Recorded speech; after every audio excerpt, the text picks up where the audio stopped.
Alrighty, hey everybody, hope you guys have been doing well. Welcome to the one and only lesson in this series I'm calling Why Do You Believe in God? And so I want to start off with you could say a quote or a little phrase or saying that we all say. It's, I won't believe it till I see it.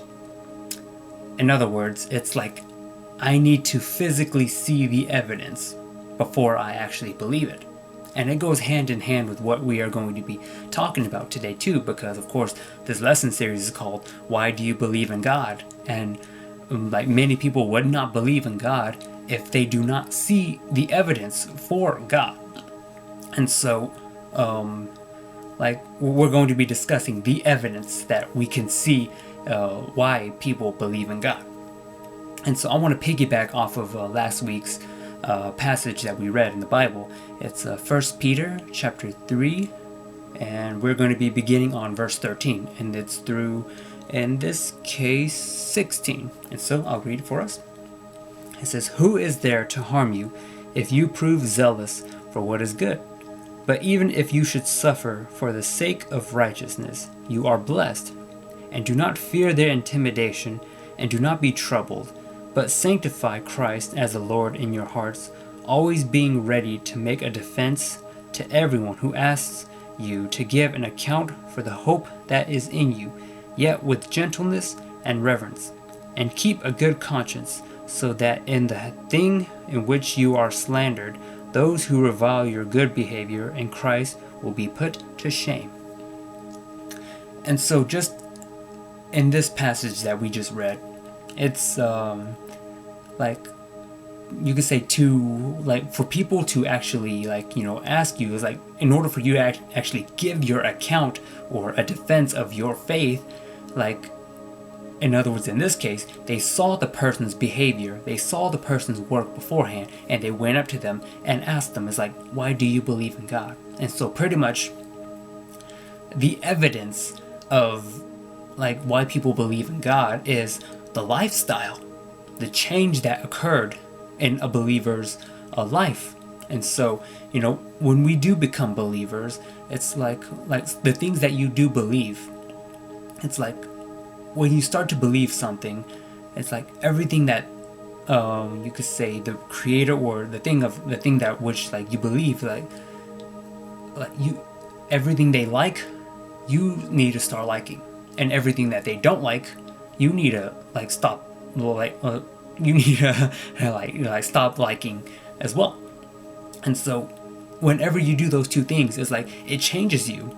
And so it's like the change right then and there, it's the evidence, you could say, of why people believe in God as well. But in this case as well, it's like when I started believing in God, I started seeing his principles. I started seeing what he likes and doesn't like. I started to live a righteous life and treat other people better, or myself better, or clear conscience and all that stuff. So it's like it's the change that needs to happen, and that is the evidence right there. Boom.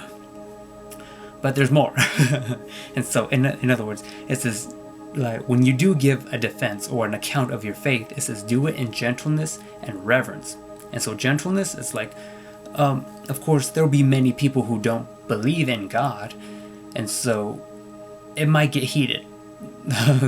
Like just putting it out there, the question might get heated. It might go for a long time, but it's just need to be patient and go through it. It's like giving it like not like shouting, like screaming match or something like you need to believe in God because this blah, blah, blah, blah. That is not gentle, and plus I don't think people will believe you if you do that. And then in reverence, to be quite honest, I think in this case reverence can also mean being respectful, and respectful to the point of not being like too prideful. It's like, man, once I became a believer, I stopped smoking, and like all you sinners, I'm not like all you sinners anymore, all you bad people like that. It's like, no, just don't forget where you came from as well. And so it's like being not prideful, but respectful, humble, you could say. And so that's my little thing on that interpretation of that little gentleness and reverence. And so I want to finish off this, you could say, this lesson by reading verse 17 through 22. And so it says, "For it is better if God should will it so, that you suffer for doing what is right rather than doing what is wrong.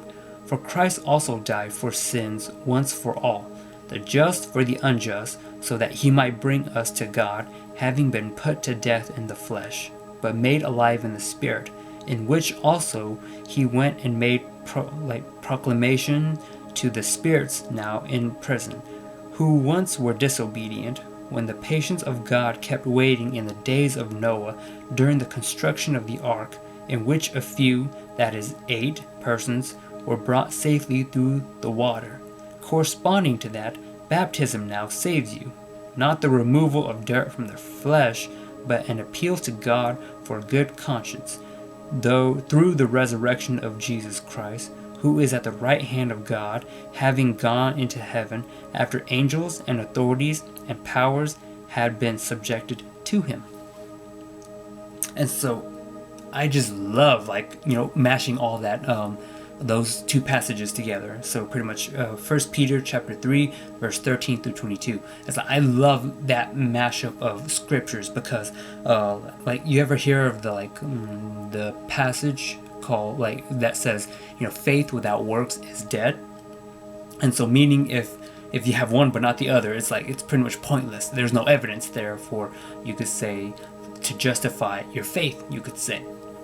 And so, but in that passage, it has faith, it has the works, and it most importantly has the love of God which saves. And all three of those, I would say, is the formula of why a person would believe, or you could say the evidence of why they believe. Those three things. And so at first it's God's, reiterating it, it's God's love, and then it's faith, and then it's the work that they do. So all three of those. And so that is the magic formula, or the miracle formula, sorry. And so, but in other words, that formula is the same, but yet the experiences and the testimonies of, you could say, those who will believe they're not alike. They're not all alike. So is it false then? No, because the thing is, God works in many mysterious ways. And so, your story probably is different from my story. We're not all the same. God works through us because we each have different needs of some sort. The same, but yet different. It just depends on the person. And so the testimonies that we'll be hearing, it will all be similar in some ways, but yet it'll be different.